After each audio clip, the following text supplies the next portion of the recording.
नमस्कार साथियों, स्वागत है आप सभी का आकाश सर स्टडी पॉइंट पर। तो आज हम फिर से आपके सामने हाजिर हैं लेकर के क्लास 9th की science chapter first the fundamental unit of life. तो चलिए, हमने पिछली बार यूकैरियोटिक सेल्स और प्रोकैरियोटिक सेल्स के डिफरेंस तक पढ़ लिया था और आज हम स्ट्रक्चर ऑफ सेल से आगे पढ़ने वाले हैं। तो आइए और पढ़ते हैं स्ट्रक्चर ऑफ सेल। तो स्ट्रक्चर ऑफ सेल क्या होता है? तो बहुत सारी सेल्स जो हैं उन सब का स्ट्रक्चर्स, उन सब के साइज, शेप सब कुछ अलग अलग होता है, ठीक है। लेकिन उनमें कुछ ऐसे फंक्शनल रीजन्स होते हैं जो कि सेम होते हैं। आज चलिए उन्हीं के बारे में जानते हैं। तो दो their shape, size and activities vary, all cell have following three major functional regions. यानी कि यद्यपि देयर शेप्स यानी उनका आकार, साइज, एक्टिविटीज ये सब अलग अलग होती हैं, लेकिन उनमें जो थ्री मेजर फंक्शनल रीजन्स होते हैं वो कौन कौन से होते हैं? पहला है the cell membrane, plasma membrane या सेल वॉल, ठीक है। दूसरा है द न्यूक्लियस और तीसरा होता है साइटोप्लाज्म, ठीक है। तो ये तीनों रीजन सेम होते हैं। अब चलिए एक एक से इनके बारे में जानते हैं। आइए और प्लाज्मा मेम्ब्रेन के बारे में जानते हैं। तो चलते हैं। Most cellular organelles such as mitochondria, chloroplast, lysosome, endoplasmic reticulum, etc are all enclosed by the unit membrane। यानी कि अधिकतर जो सेल ऑर्गेनल्स होते हैं जैसे कि माइटोकॉन्ड्रिया है, क्लोरोप्लास्ट है, लाइसोसोम है, एंडोप्लाज्मिक रेटिकुलम है, तो ये सब एक यूनिट मेम्ब्रेन के द्वारा घिरे हुए होते हैं। अब इसका स्ट्रक्चर जानते हैं। तो स्ट्रक्चर क्या है? तो plasma membrane is a living thin delicated elastic selectively permeable membrane. It is about 7 mm thick. Under a light microscope, this merely appears as a single line. However, the development of electron microscope has made it possible to investigate the detailed structure of biological membrane, plasma membrane and other membrane of cellular organelles। तो plasma membrane is a living thing, यानी कि plasma membrane जीवित, पतली, delicate, elastic, selectively permeable membrane होती है। It is about 7 nm thick, यानी कि यह लगभग 7 नैनोमीटर मोटी होती है। अंडर अ लाइट माइक्रोस्कोप, और इसे जब लाइट माइक्रोस्कोप से देखें तो यह केवल कैसी दिखती है? सिंगल लाइन जैसी, ठीक है। तो however the development of electron microscope, जब इलेक्ट्रॉन माइक्रोस्कोप का डेवलपमेंट हुआ तब has made it possible to investigate of delicate structure of biological membrane. यानी कि जब इलेक्ट्रॉन माइक्रोस्कोप का डेवलपमेंट हो गया उसके बाद में यह पॉसिबल हो पाया कि जो बायोलॉजिकल मेम्ब्रेन है या प्लाज्मा मेम्ब्रेन है उसकी स्ट्रक्चर की जानकारी मिल पाई, and other membrane of cellular organelles, और जो कोशिका के जो सेल के अदर जो ऑर्गेनल्स होते हैं उनकी मेम्ब्रेन के बारे में भी जानकारी प्राप्त हुई। तो चलिए अब आगे प्लाज्मा मेम्ब्रेन के फंक्शन के बारे में जानते हैं। Plasma membrane permits the entry and exit of some materials in the cell। यानी कि जो प्लाज्मा मेम्ब्रेन होती है वो मटेरियल्स को एंट्री करने के लिए और एग्जिट करने के लिए सेल के अंदर परमिट्स यानी कि परमिशन देती है। तो therefore the plasma membrane is called a selective permeable membrane। जब वो सेल के अंदर किसी मटेरियल को जाने के लिए या सेल के बाहर जाने के लिए उसे परमिशन देती है तो इसी वजह से हम उस प्लाज्मा मेम्ब्रेन को सेलेक्टिवली परमिबल मेम्ब्रेन कहते हैं।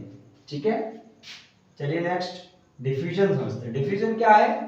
तो some substance molecules ions such as carbon dioxide यानी कि CO2, oxygen O2, water H2 etc can move across the plasma membrane through the process called diffusion। यानी कि चाहे ऑक्सीजन हो, हाइड्रोजन हो या फिर वाटर हो, जो भी है, और प्लाज्मा मेम्ब्रेन के थ्रू अगर वो सेल के अंदर या बाहर जा रहा है तो इस वाली प्रोसेस को हम कहते हैं डिफ्यूजन। तो आइए अब ऑस्मोसिस पढ़ते हैं। ऑस्मोसिस क्या है देखिए। तो water also follows the law of diffusion.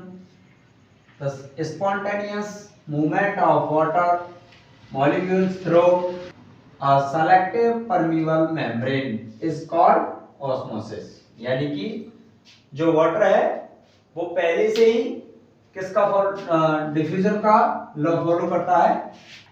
जो वाटर के मॉलिक्यूल्स हैं वो आसानी से मूव करते हैं सेलेक्टिव परमिबल मेम्ब्रेन के थ्रू, उसी को हम बोलते हैं ऑस्मोसिस। अब ऑस्मोसिस में 3 प्रकार की 3 इवेंट्स हो सकती हैं। कौन कौन सी हो सकती हैं? तो पहली इवेंट्स है हमारी, if the medium surrounding the cell has a higher water concentration than the cell. यानी कि अब इसमें क्या करना है हमें, फर्स्ट इवेंट में एक कोई भी सेल ले लेनी है और किसी एक जार में लिक्विड लेना है यानी वाटर लेना है, और उसमें हल्का सा या तो साल्ट या फिर शुगर मिला लेना है, थोड़ा सा मिलाना है ना, जिससे कि जो सेल है उसके अंदर लो कंसंट्रेशन रहे वाटर का और सेल के बाहर उसके सराउंडिंग में हाई कंसंट्रेशन रहना चाहिए। तो फिर क्या होगा, if solution is a very dilute, यानी कि तब ये वाला जो हम सॉल्यूशन बनाएंगे तो वो सॉल्यूशन बहुत ही पतला होगा। Solution the will gain water by osmosis. जब सॉल्यूशन अधिक पतला होगा, भाई सेल के बाहर हाई कंसंट्रेशन होगा वाटर का और सेल के अंदर लो कंसंट्रेशन होगा, तो क्या होगा, जो हमारी सेल है वो वाटर गेन करेगी ऑस्मोसिस के थ्रू। ठीक है, such a dilute solution is called hypotonic solution, और इस प्रकार के सॉल्यूशन को हम हाइपोटोनिक सॉल्यूशन कहते हैं। चलिए नेक्स्ट पढ़ते हैं, कर दे।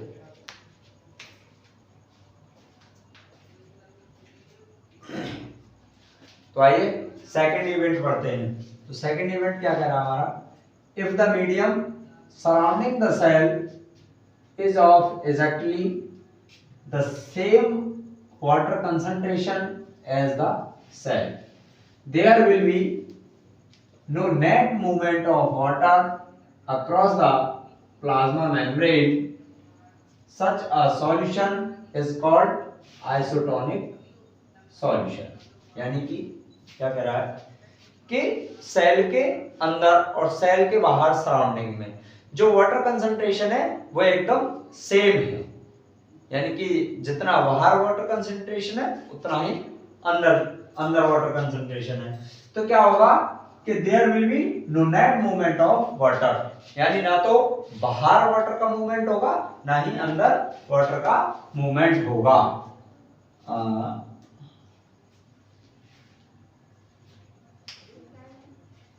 Movement across the plasma membrane. ठीक है, तो such a solution is called isotonic solution, यानी कि जब सेल के बाहर और सेल के अंदर दोनों तरफ जब वाटर का जो कंसंट्रेशन है वो एकदम सेम होगा, तो इस प्रकार के हम सॉल्यूशन को कहेंगे आइसोटोनिक सॉल्यूशन। इसका तीसरा इवेंट है, if the medium has a lower concentration of water than the cell, that is if it is very concentrated solution, the cell will lose water by osmosis. Such a concentrated solution is called hypertonic solution। ठीक है। यानी कि इस वाले event में क्या होता है कि सेल के बाहर का जो वाटर कंसंट्रेशन है वो बहुत ही लो होता है सेल के अकॉर्डिंग, ठीक है।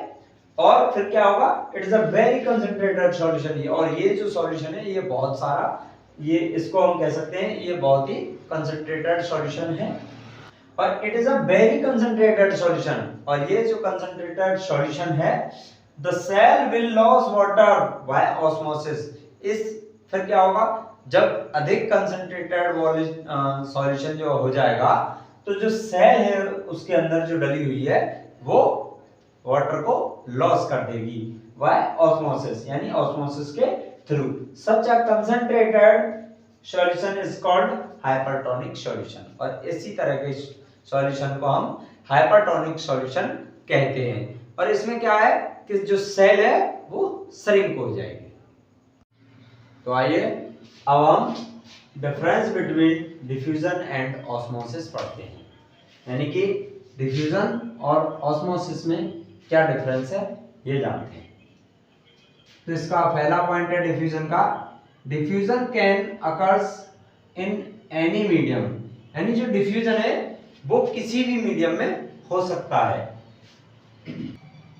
और ऑस्मोसिस तो it occurs only in liquid medium, और जो ऑस्मोसिस है वो केवल और केवल लिक्विड मीडियम में ही हो सकता है। सेकंड पॉइंट है हमारा डिफ्यूजन का, द डिफ्यूजन मॉलिक्यूल्स में बी सॉलिड, लिक्विड्स और गैसेस, यानी जो डिफ्यूजन जो मॉलिक्यूल्स हैं वो सॉलिड के भी हो सकते हैं, लिक्विड के हो सकते हैं या गैस के भी हो सकते हैं। ऑस्मोसिस का दूसरा पॉइंट है, it involves movement of solvent molecules only. इसमें क्या है कि सॉल्वेंट मॉलिक्यूल्स का जो मूवमेंट है वो भी इन्वॉल्व होता है।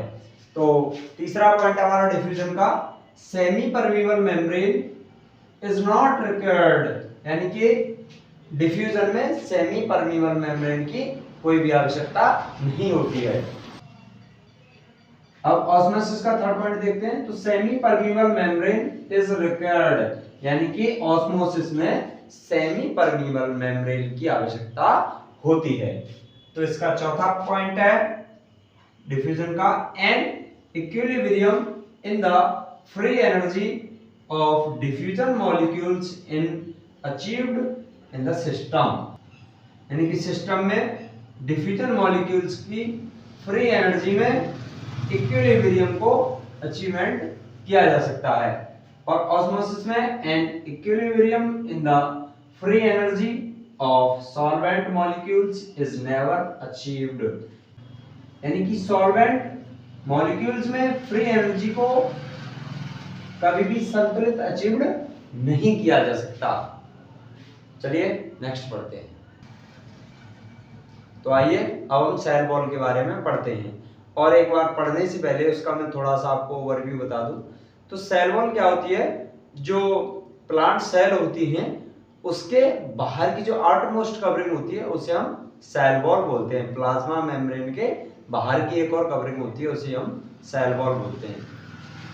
तो चलिए पढ़ते हैं।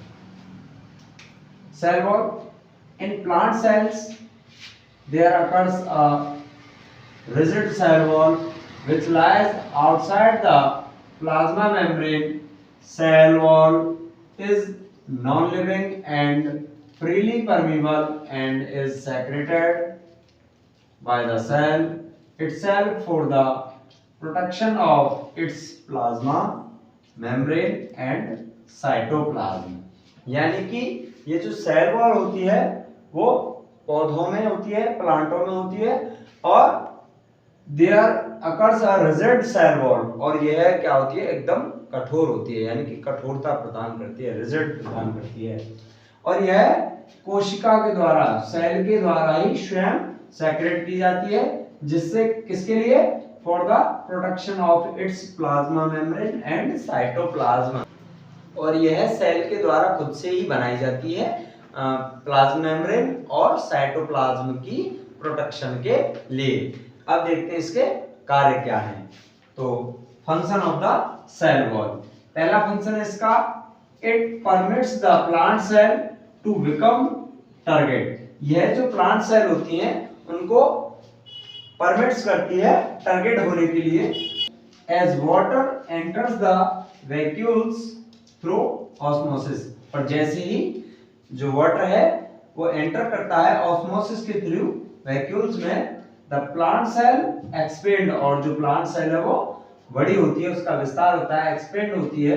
The cell wall has to be strong enough to resist this expansion and सो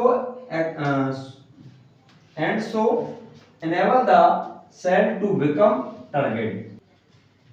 और जो सेल वॉल है वो है अपने पास एक्सपेंशन के लिए एक्स्ट्रा रेसिस्ट रखती है, यानी कि मजबूती और एक्स्ट्रा मजबूती प्रदान करती है।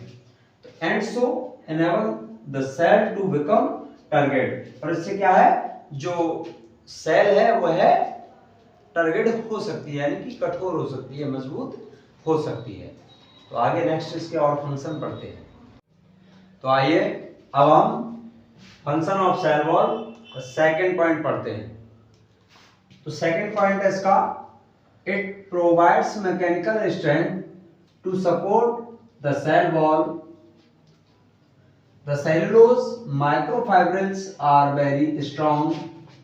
The strength may be further increased by the addition of lignin in tissues such as xylem, in cells such as collenchyma. Extra cellulose is adding to the cell wall to increase as mechanical support। ठीक है, यानी कि it provides mechanical strength to support the cell, यानी जो cell wall है वो mechanical strength provide कराती है सेल को सपोर्ट के लिए, सेल को सपोर्ट करने के लिए। The cellulose microfibrils are very strong.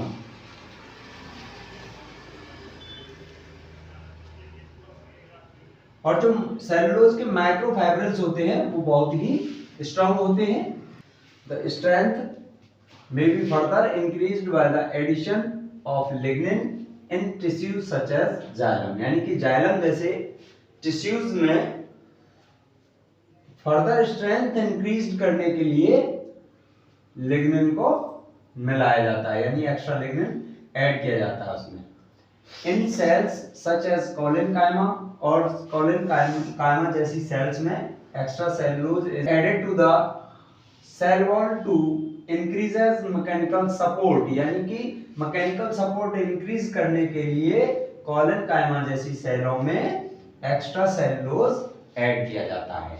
ठीक है, इसका थर्ड पॉइंट है, it is freely permeable to water and substance in solution. यह फ्रीली परमिएबल होते हैं किसी भी सब्सटेंस के सॉल्यूशन में।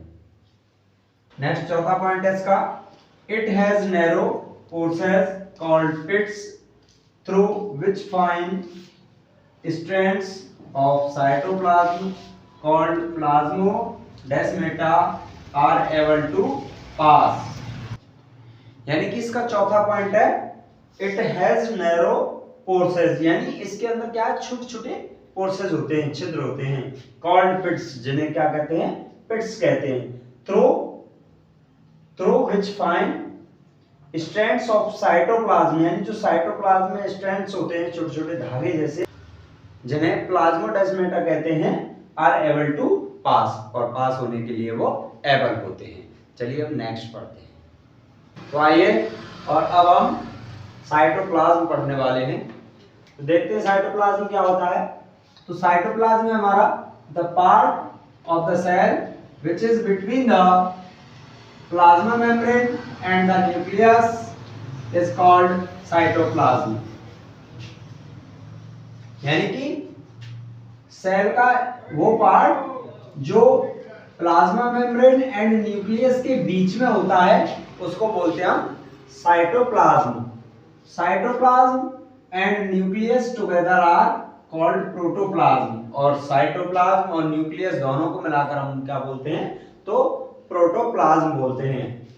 ऑर्गेनल्स फाउंड इन साइटोप्लाज्म, तो जो कोशिका के जो सेल के जो ऑर्गेनल्स होते हैं वो कौन कौन से साइटोप्लाज्म में पाए जाते हैं, अब हम उन्हें पढ़ने वाले हैं। ठीक है, तो ऑर्गेनल्स फाउंड इन साइटोप्लाज्म, पहला है एंडोप्लाज्मिक रेटिकुलम, यानी कि ईआर जिसे बोलते हैं शॉर्ट फॉर्म में। तो ये क्या होता है, तो endoplasmic reticulum is a complex network of tubular membrane exclusively present in the cytoplasm of the eukaryotic cells। तो एंडोप्लाज्मिक रेटिकुलम एक कॉम्प्लेक्स नेटवर्क है ट्यूबुलर मेम्ब्रेन्स का, और ये प्रेजेंट होता है यूकैरियोटिक सेल के साइटोप्लाज्म में। तो आइए अब टाइप ऑफ एंडोप्लाज्मिक रेटिकुलम पढ़ते हैं। तो पहला है रफ एंडोप्लाज्मिक रेटिकुलम। तो जो एंडोप्लाज्मिक रेटिकुलम होता है वो दो प्रकार का होता है, यानी कि होता है एक, ये दोनों साइड उसके अलग अलग होते हैं। जैसे कि पहला एक साइड होती है उसकी, एक साइड को बोलते हैं रफ एंडोप्लाज्मिक रेटिकुलम। ये क्या होता है, तो with ribosome attached on its surface for synthesising protein, यानी कि रफ एंडोप्लाज्मिक जो रेटिकुलम होता है उसकी सतह पर राइबोसोम लगे हुए होते हैं, जिससे कि वो प्रोटीन को सिंथेसिस करता है। ठीक है, और दूसरा पार्ट होता है स्मूथ एंडोप्लाज्मिक रेटिकुलम, जिसे SER भी बोलते हैं। तो which is without ribosomes and is meant for secreting lipid, यानी कि इसके एक साइड में एकदम स्मूथ होता है, राइबोसोम नहीं होते हैं, जो कि लिपिड के सेक्रेशन यानी लिपिड का सेक्रेशन करता है। तो आइए अब हम फंक्शन ऑफ एंडोप्लाज्मिक रेटिकुलम पढ़ेंगे। ठीक है, तो इसका पहला फंक्शन है it forms supporting skeletal framework of cell, यानी कि जो ER होता है एंडोप्लाज्मिक रेटिकुलम जो है वो क्या बनाता है सेल के लिए, फ्रेमवर्क बनाता है, स्केलेटल फ्रेमवर्क बनाता है। दूसरा पॉइंट है इसका, तो ER provides the pathway for the distribution of nuclear material from one cell to the other, यानी कि एक रास्ता बना के तैयार करता है न्यूक्लियर मटेरियल के लिए एक सेल से दूसरे सेल तक। ठीक है, इसका थर्ड पॉइंट है certain enzymes present in smooth ER synthesis fats, lipid, steroids and cholesterol, यानी कि जो ER में स्मूथ ER में जो प्रेजेंट होता है फैट, लिपिड्स, वो स्टेरॉइड्स एंड कोलेस्ट्रॉल बनाता है। और नेक्स्ट पॉइंट है इसका, rough ER is concerned with the transport of protein which are synthesized bye ribosomes on their surface, यानी कि जो रफ ER होता है हमारा, रफ एंडोप्लाज्मिक रेटिकुलम जो होता है वो किसका ट्रांसपोर्ट करता है, तो प्रोटीन का ट्रांसफर करता है, जो कि कहां पर बनते हैं, ऑन देयर सरफेस, यानी कि राइबोसोम्स में बनते हैं और इस रफ ER की सरफेस पर ही बनते हैं। तो चलिए अब गोल्जी बॉडी के बारे में पढ़ते हैं। गोल्जी बॉडी क्या है, तो जो गोल्जी बॉडी है वो एक तरह से हमारे ट्रांसपोर्टेशन का कार्य करता है। हमारी पूरी बॉडी में जहां कहीं भी एनर्जी की आवश्यकता होती है वहां पर गोल्जी बॉडी एनर्जी पहुंचाता है। चलिए देखते हैं क्या है।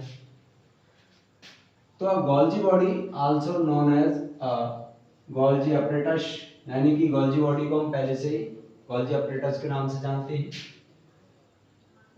is a cell organelle that helps process and package proteins and lipid molecules, especially proteins destined to be exported from the cell। तो गोल्जी बॉडी पैकेजिंग का काम करता है प्रोटीन एंड लिपिड मॉलिक्यूल्स का, और ये प्रोटीन का एक्सपोर्ट भी करता है सेल से, है ना। चलिए इसका फंक्शन देखते हैं। इसके फंक्शन है proteins and enzymes made in ER are concentrated modified and stored in Golgi bodies. यानी जो प्रोटीन और एंजाइम्स होते हैं वो एंडोप्लाज्मिक रेटिकुलम में बनते हैं और मॉडिफाइड एंड स्टोर्ड कहाँ होते हैं, तो गोल्जी बॉडी में, ठीक है। नेक्स्ट है इसका function, it is related to all the secretion activities of the cell. यानी कि ये सेल की जो सभी जो एक्टिविटीज होती हैं, एक्टिविटीज जो करता है सेल, उनके लिए ये सबसे रिलेटेड होता है। थर्ड पॉइंट है lysosomes are formed from Golgi bodies. जो लाइसोसोम होता है जिसे कि सुसाइड बैग बोलते हैं, वो भी कौन से बनता है, गोल्जी बॉडी से ही बनता है। फोर्थ पॉइंट है इसका, during cell division cell plates is also formed from Golgi bodies. यानी कि जब सेल डिवीजन का समय होता है, यानी कि जब सेल डिवीजन का समय होता है तो जो सेल प्लेट्स होती हैं वो भी कहां पर बनती हैं, तो गोल्जी बॉडी में बनती हैं। नंबर 5 है इसका, hemicellulose for the cell wall is produced and secreted from Golgi bodies. Cell wall के लिए जो हेमीसेलुलोज होता है वो भी कहां पर बनता है, तो गोल्जी बॉडी में बनता है।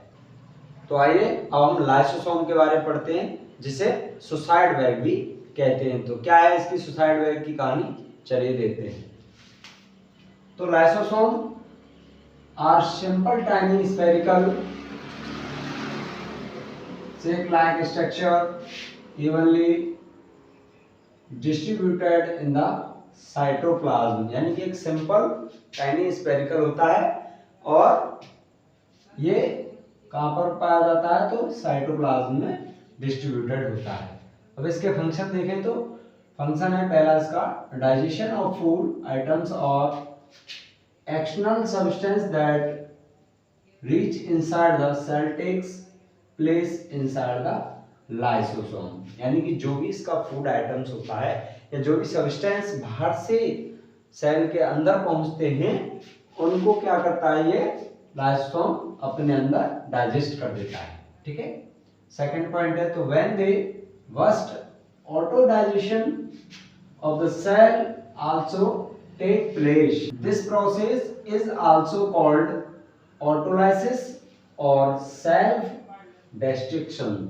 यानी कि जब ये फटता है ना, जब इसका दिमाग घूमता है लाइसोसोम का, तब ये फटता है तो क्या करता है, ऑटो डाइजेस्ट कर देता है ऑफ द सेल को, यानी पूरी सेल को ही डाइजेस्ट कर देता है। और दिस प्रोसेस यानी कि पूरी सेल को डाइजेस्ट करने की इस प्रोसेस को इज आल्सो कॉल्ड, यानी कि क्या कहते हैं, तो ऑटोलाइसिस या फिर सेल्फ डिस्ट्रक्शन कहते हैं। थर्ड पॉइंट है इसका, लाइसोसोम्स डिस्ट्रॉय डेड और diseased cells by autolysis, therefore lysosomes are called suicide bag। तो जो लाइसोसोम है वो डिस्ट्रॉय कर देता है डेड एंड डिसीज्ड सेल को, यानी कि कोई सेल बीमार हो जाती है उसे डिस्ट्रॉय कर देता है, या फिर कोई सेल मर जाती है तो उसे भी डिस्ट्रॉय कर देता है बाय ऑटोलाइसिस, यानी कि ऑटोलाइसिस प्रोसेस से। therefore lysosomes are also called suicide bag, और इसे सुसाइड बैग भी कहते हैं। तो देखिए जैसे कि कहीं हमारी चोट लग जाती है तो नीला नीला जो निशान पड़ जाता है, वहाँ क्या होता है कि वहाँ की जो सेलें हैं वो डेड हो जाती हैं, इसीलिए हमें ब्लू कलर का वो दिखाई देता है। और फिर धीरे धीरे जब वो सही होता है तब कैसे होता है, तो आसपास की जो भी सेल्स हैं उनके जो लाइसोसोम्स हैं उसे आगे धीरे धीरे धीरे धीरे साफ कर देते हैं, यानी कि वहाँ की जो डेड सेल है उन्हें नष्ट कर देते हैं। इसी कारण से वो धीरे धीरे सही हो जाता है। तो चलिए नेक्स्ट पढ़ते हैं। तो आइए और अब हम powerhouse of the cell के बारे में पढ़ते हैं। Powerhouse of the cell यानी कि माइटोकॉन्ड्रिया। देखते हैं क्या है माइटोकॉन्ड्रिया। तो the mitochondria are tiny bodies of varying cylindrical, rod shaped, spherical. यानी कि जो माइटोकॉन्ड्रिया होता है उसकी शेप कई प्रकार की होती हैं, ठीक है, जैसे कि सिलेंड्रिकल होती है, रॉड शेप होती है, और स्फेरिकल है। एंड साइज, और उसका साइज होता है 0.2 mm यानी मिलीमीटर से लगा के 2 mm तक। डिस्ट्रीब्यूटेड इन द साइटोप्लाज्म, और जो कोशिका का साइटोप्लाज्म होता है वो उसमें बटा हुआ होता है। तो each mitochondria is bounded by a double membrane envelope, यानी कि जो माइटोकॉन्ड्रिया होता है, प्रत्येक माइटोकॉन्ड्रिया जो है उसके आउटरमोस्ट जो होती है दो, आउटरमोस्ट कवरिंग जो होती है वो दो होती है, ठीक है। तो आउटर मेम्ब्रेन इज पोर्स, यानी कि जो बाहर की जो लेयर होती है उसकी, उसके जो कवरिंग वाली, उसमें क्या है, छोटे छोटे पोर्स पाए जाते हैं। The inner membrane is throw into folds and therefore have an area several times the surface of area of the outer membrane. These folds are called cristae, यानी कि जो बाहर की जो उसकी कवरिंग होती है माइटोकॉन्ड्रिया की, उसमें क्या है, छोटे छोटे पोर्स होते हैं। और जो इनर मेम्ब्रेन जो होती है उसकी, उसके आउटरमोस्ट कवरिंग जो होती है उसके जस्ट नीचे वाली जो लेयर होती है उसकी, उसमें क्या है कि वो धीरे धीरे फोल्ड्स हो जाती है, उसमें फोल्ड्स में चेंज हो जाती है, और जिससे कि have an area several times, और जो बाहर वाली लेयर होती है उससे अंदर वाली लेयर का कई गुना एरिया बढ़ जाता है, ठीक है। These folds are called cristae, और जो इनर वाली जो लेयर होती है उसमें जो फोल्ड्स होते हैं उनको हम बोलते हैं क्रिस्टे, ठीक है। तो चलिए, और अब माइटोकॉन्ड्रिया के फंक्शन पढ़ते हैं, क्या है इसके फंक्शन, ये क्या कार्य करता है सेल के अंदर। तो चलिए देखते हैं फंक्शंस ऑफ माइटोकॉन्ड्रिया, यानी कि जो माइटोकॉन्ड्रिया उसके क्या क्या कार्य होते हैं। तो mitochondria are seats of cellular respiration, mitochondria cellular respiration करता है। They use carbohydrates and fats यानी कि lipid present in the cell to carbon dioxide and water vapor, यानी कि जो माइटोकॉन्ड्रिया है वह क्या करता है, जो सेल के अंदर प्रेजेंट कार्बोहाइड्रेट्स एंड फैट्स होते हैं उनको, उनका यूज करता है कार्बन डाइऑक्साइड में एंड वाटर वेपर में, ठीक है। Oxidation release energy, portion of which is used to form ATP, यानी इसका एटीपी का फुल फॉर्म है adenosine triphosphate. Since the mitochondria synthesis energy rich compounds ATP, they are known as powerhouse of the cell, ठीक है। यानी कि जो oxidation से क्या होता है कि एक एनर्जी रिलीज होती है, और एनर्जी का एक portion of which is used to form ATP, energy का एक पोर्शन एटीपी बनाने के लिए काम में लिया जाता है।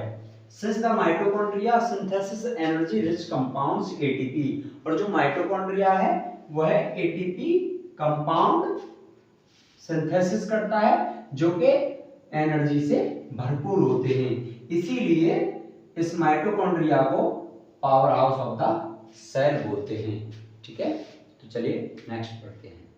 तो आइए अब हम प्लास्टिड्स के बारे में जानते हैं। प्लास्टिड्स क्या होता है, चलिए देखते हैं।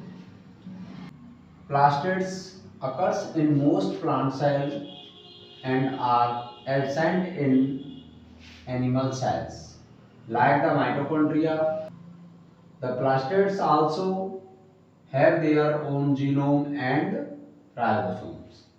तो जो plastids होते हैं वो plant cell में पाए जाते हैं और animal cells में absent होते हैं, यानी कि animal cells में नहीं पाए जाते हैं, जैसे कि mitochondria इसमें भी नहीं पाए जाते हैं। और जो प्लास्टिड्स हैं वो जीनोम एंड राइबोसोम्स रखते हैं, ठीक है। अब बात करते हैं टाइप्स ऑफ प्लास्टिड्स की। पहला टाइप इसका क्रोमोप्लास्ट, जो कि कलर्ड प्लास्टिड्स होता है और ग्रीन कलर को एक्सेप्ट करता है। और दूसरा है chloroplasts. Chloroplast green coloured plastids है, यानी कि ये खुद ही ग्रीन कलर का होता है।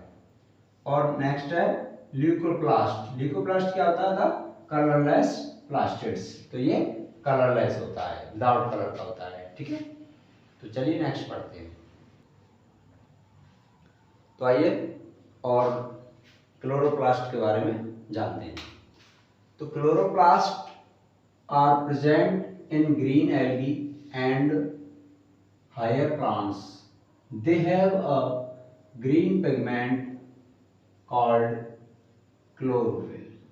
ठीक है, यानी जो क्लोरोप्लास्ट होते हैं वो ग्रीन एल्गी में और बड़े बड़े पौधों में प्रेजेंट होते हैं, बड़े बड़े प्लांट्स में प्रेजेंट होते हैं। दे हैव अ ग्रीन पिगमेंट, और जो क्लोरोप्लास्ट होते हैं वो क्या रखते हैं अपने पास, एक ग्रीन पिगमेंट रखते हैं जिसको हम बोलते हैं क्लोरोफिल। ठीक है, चलिए फंक्शन ऑफ प्लास्टिड्स के बारे में जानते हैं। प्लास्टिड्स के फंक्शन क्या क्या हैं पेड़ में। ठीक है, तो chloroplast trap solar energy and utilises it to manufacture food for the plant. यानी कि जो क्लोरोप्लास्ट होता है वो सूर्य से सोलर एनर्जी लेता है, यानी सूर्य का प्रकाश लेता है, and utilise it to manufacture food for the plant, और उसे यूटिलाइज करके प्लांट के लिए फूड की मैन्युफैक्चर करता है, फूड का निर्माण करता है। ठीक है, दूसरा पॉइंट है इसका chromoplast. Chromoplast impart various colours to flowers to attract insect for pollination. तो दूसरा पॉइंट है इसका क्लोरोप्लास्ट, और ये क्या करता है, तो फ्लावर्स में बहुत सारे कलर्स देता है, जिससे क्या होता है, to attract insect for pollination. Pollination के लिए उस पर कीट जो हैं, इंसेक्ट्स जो हैं, वो अट्रैक्ट होते हैं। ठीक है, और इसका थर्ड पॉइंट है leucoplast. Leucoplast store food in the form of carbohydrates, starch, fats and proteins. ठीक है, जो ल्यूकोप्लास्ट होता है वो फूड को स्टोर करता है कार्बोहाइड्रेट्स की फॉर्म में। ठीक है, कार्बोहाइड्रेट जिसे स्टार्च भी कहते हैं, और फैट एंड प्रोटीन्स भी। ठीक है, तो चलिए नेक्स्ट वैक्यूल्स पढ़ते हैं। तो आइए और अब वैक्यूल्स के बारे में समझते हैं। वैक्यूल्स क्या होते हैं? वैक्यूल्स आर फ्लूइड फिल्ड और solid filled and membrane bounded spaces. यानी कि जो वैक्यूल्स होते हैं वो फ्लूइड फिल्ड और सॉलिड फिल्ड और मेम्ब्रेन से घिरे हुए एक स्थान होते हैं, स्पेसेस होते हैं। ठीक है, they are a kind of storage sacs, और ये जो है स्टोरेज सैक्स टाइप के होते हैं। And animal cells the vacuoles if present और स्मॉल एंड टेम्पररी, और जो एनिमल सेल्स होते हैं उनमें वैक्यूल्स प्रेजेंट होते हैं, छोटे होते हैं और बहुत टेम्पररी होते हैं। They store water, glycogen and protein, और एनिमल सेल्स में ये जो वैक्यूल्स होते हैं क्या स्टोर करके रखते हैं, तो वाटर, ग्लाइकोजन एंड प्रोटीन। ठीक है, अब इसके फंक्शन समझते हैं। तो vacuoles help to maintain the osmotic pressure in a cell, यानी जो वैक्यूल्स हैं वो ऑस्मोटिक प्रेशर को मेंटेन करके रखते हैं सेल के अंदर, है ना।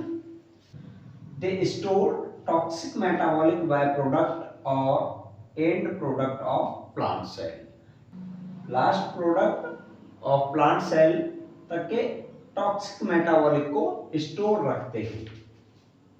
दे provide turgidity and rigidity to the plant cell, और वैक्यूल्स क्या करते हैं, तो प्लांट सेल को टर्गिडिटी एंड रिजिडिटी प्रोवाइड कराते हैं।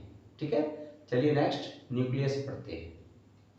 तो चलिए अब ब्रेन ऑफ द सेल के बारे में पढ़ते हैं, यानी कि न्यूक्लियस के बारे में पढ़ते हैं। तो न्यूक्लियस क्या है, तो double layered covering nuclear membrane.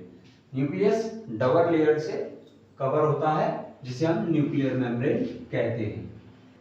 Nuclear membrane has some pores which allows certain materials come inside and go outside। यानी कि जो न्यूक्लियर मेम्ब्रेन होती है उसमें कुछ छोटे छोटे पोर्सेज होते हैं जो कि कुछ मटेरियल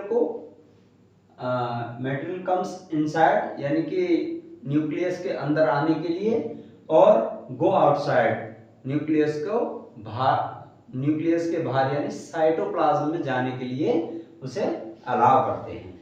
ठीक है, और है आगे, most significant feature of nucleus is it contains chromosomes, यानी कि जो मोस्ट सिग्निफिकेंट फीचर है न्यूक्लियस का वो क्या है, तो न्यूक्लियस क्या कंटेन्स करता है, chromosomes. Chromosomes are rod shaped structure and it is visible only when the cell is about to divide reproduction। ठीक है, जो क्रोमोसोम्स होते हैं वो इस तरह रॉड शेप्ड के दिखाई देते हैं, और वो कब दिखाई देते हैं, जब वो विजुअल तब होते हैं जब जो सेल है वो डिवाइड कर रही हो या रिप्रोडक्शन कर रही हो। ठीक है, तो नेक्स्ट पॉइंट है, chromosomes are composed of DNA and proteins. और क्रोमोसोम्स किसके बने होते हैं, तो डीएनए एंड प्रोटीन्स के बने होते हैं। चलिए अब थोड़ा डीएनए के बारे में समझते हैं। डीएनए, तो डीएनए की फुल फॉर्म होती है deoxyribonucleic acid. Molecules contains inheritance features from parents to next generation, यानी कि जो डीएनए है वो बहुत सारी इंफॉर्मेशन अपने पास रखता है और from parents to next generation, और जिसे वो पेरेंट्स से नेक्स्ट जनरेशन के लिए ट्रांसफर कर देता है। DNA molecules contains the information essential for construction and organizing cell, यानी कि जो डीएनए है उसकी जो इंफॉर्मेशन है सेल को ऑर्गेनाइज करने के काम आती है। ठीक है, तो functional segment of DNA are known as genes, और जो फंक्शनल जो सेगमेंट होता है डीएनए का उसी को हम जीन्स बोलते हैं। ठीक है, जीन्स। और डीएनए का जो स्ट्रक्चर है वो इस प्रकार का होता है। चलिए नेक्स्ट, तो DNA is present as the part of chromatin material, और जो डीएनए है वो क्रोमेटिन मटेरियल के पार्ट के रूप में प्रेजेंट होता है। Chromatin material is visual as entangled mass of thread-like structure. Whenever the cell is about to divide, the chromatin material gets organized into chromosomes. और जब सेल डिवाइड करने वाली होती है तो जो क्रोमेटिन मटेरियल है वो क्रोमोसोम्स का रूप ले लेता है। तो आइए अब समझते हैं हम difference between plant and animal cells. ठीक है, तो मैंने कुछ कैरेक्टर्स लिखे हुए हैं यहाँ, इनके आधार पर देखेंगे हम इनका डिफरेंस। ठीक है, तो सेल वॉल, एनिमल सेल में सेल वॉल नहीं होती है, एब्सेंट होती है, और प्लांट सेल में जो सेल वॉल है वो प्रेजेंट होती है। ठीक है, प्लास्टिड्स की बात करें तो प्लास्टिड्स एनिमल सेल में एब्सेंट होता है और प्लांट सेल में प्रेजेंट होता है। अब बात करते हैं वैक्यूल्स की, तो वैक्यूल्स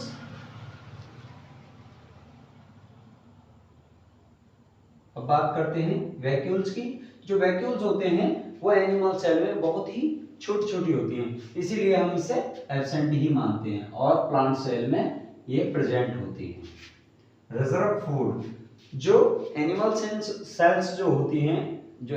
सेल्स होती हैं वो अपने फूड को ग्लाइकोजन के रूप में रिजर्व करती हैं, और जो प्लांट सेल होती हैं वो स्टार्च के रूप में उसे स्टोर करती हैं। मोड ऑफ न्यूट्रिशन, तो एनिमल सेल्स का जो मोड ऑफ न्यूट्रिशन है वो हेटेरोट्रॉफिक होता है और प्लांट सेल का ऑटोट्रॉफिक होता है। तो चलिए नेक्स्ट, तो आइए अब इस टॉपिक का लास्ट पॉइंट पढ़ते हैं, सेल डिवीजन। सेल डिवीजन क्या होता है? The process of formation of new cells is called cell division, यानी कि एक ऐसा प्रोसेस जिससे नई सेलें बनती हैं उसी को हम कहते हैं cell division, process of cell division. अब सेल डिवीजन होने के भी प्रोसेस होते हैं, कितने प्रोसेस होते हैं? तो the process of cell division is mainly of two types. जो सेल डिवीजन के प्रोसेस होते हैं वो मेनली कितने टाइप के होते हैं? टू टाइप के होते हैं। कौन कौन से? टू टाइप के होते हैं। पहला है माइटोसिस और दूसरा है मियोसिस। अब माइटोसिस क्या होता है? तो the process of cell division by which most cell divide for growth is called mitosis. यानी कि एक ऐसा सेल डिवीजन, एक ऐसा सेल डिवीजन का जो प्रोसेस है वो most cell divide for growth is called, जो कि मोस्टली जो सेल हैं वो ग्रोथ के लिए डिवाइड होती हैं, ग्रोथ के लिए रिप्रोडक्शन करती हैं, माइटोसिस कहते हैं। और नेक्स्ट है meiosis. Meiosis is process where a single cell divides twice to produce 4 cells containing half the original amount of genetic information, containing half the original amount of genetic information, और उसमें half amount of genetic information का contain करता है। ठीक है, तो चलिए मिलते हैं नेक्स्ट वीडियो में। और इस चैप्टर की जो पीडीएफ है मैं डिस्क्रिप्शन बॉक्स में आपको पिन करा दूंगा, अब वहां से इसका पीडीएफ देख सकते हैं। तो मिलते हैं नेक्स्ट वीडियो में। Thank you so much.